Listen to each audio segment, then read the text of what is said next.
विधानसभा उपचुनाव मिल्कीपुर जो मर्यादा पुरुषोत्तम राम की नगरी में आता है, मिल्कीपुर विधानसभा क्षेत्र। आज मतगणना शुरू है। मुझे चिरतुल्य मतदाताओं पर, प्रभु श्री राम की कृपा पर, हनुमान जी की कृपा पर, माँ सरयू माई की कृपा पर और हमारे नेता माननीय अखिलेश यादव जी की कृपा पर यकीन और विश्वास के साथ मैं कह सकता हूं और कह रहा हूं कि भारतीय जनता पार्टी ने यूं तो बेईमानी का पूरा रिकॉर्ड तोड़ दिया गया। विश्व में जो गिनीज में नाम दर्ज किया है बेईमानी में, और इसके बारे में हमने बहुत पहले कई बार, यहां तक 4 फरवरी को चुनाव आयोग भारत सरकार, चुनाव आयोग उत्तर प्रदेश और जो हमारे यहाँ पर चुनाव में ऑब्जर्वर आए थे तो उनके सामने पूरी बात रख दिया था। एक एक अक्षर उन्होंने पढ़ा और जो जो शिकायतें और संभावनाएं थी जिनके बारे में मैंने उनको पूरी तरह से, और यहाँ के दैनिक जागरण को, अमर उजाला को, जन मोर्चा को और सबको दे दिया था।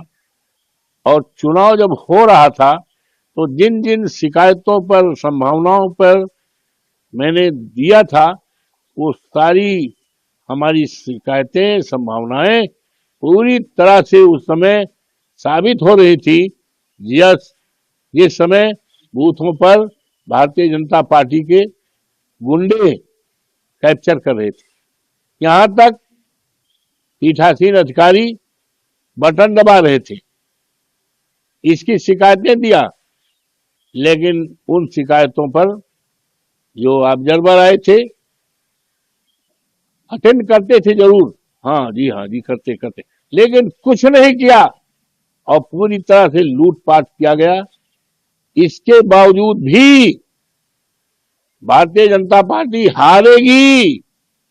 समाजवादी पार्टी का उम्मीदवार, अखिलेश यादव जी का उम्मीदवार, पीडीए का उम्मीदवार अजीत प्रसाद जीतेगा और एक इतिहास इस देश में कायम होगा कि मर्यादा पुरुषोत्तम राम की धरती पर जिस तरह से भारतीय जनता पार्टी ने प्रभु श्री राम की मर्यादा को खंडित किया, फर्जी वोट डलवाया, कार्यकर्ताओं के पीठ पे लाठियां मारी, पुलिस के लोगों ने न जाने कितनी भद्दी भद्दी गालियां दी, ये सारा रिकॉर्ड बनाया है बेईमानी का।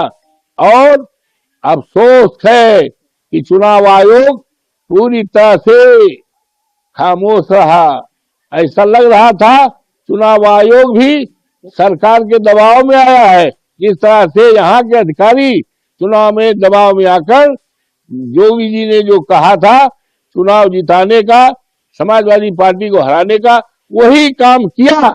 लेकिन इसके बावजूद भी आज मतगणना हो रही है, समाजवादी पार्टी जीतेगी, भारतीय जनता पार्टी हारेगी और देश दुनिया में एक इतिहास बनेगा और भारतीय जनता पार्टी के सफाया की शुरुआत मिल्कीपुर से होगी।